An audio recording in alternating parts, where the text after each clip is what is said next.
Taong 1992 nang mabuo ang pinakamalakas na koponan sa Olympic basketball, pinangungunahan ng mga prime NBA players ng mga panahong iyon.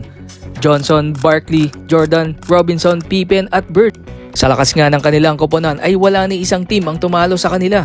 44 points average ang tambak na pinalasap nila sa bawat koponang makakaharap nila, kaya naman naging madali sa kanila ang gold medal.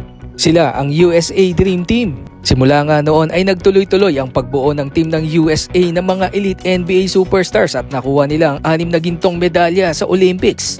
Subalit noong taong 2004 ay pinabagsak sila ng Argentina at nag-uwi lang ng bronze medal. At ngayong Paris 2024 Olympics ay bumuo ulit ng parang mala dream team ang USA. Pinangungunahan ni Steph Curry, Kevin Durant and LeBron James.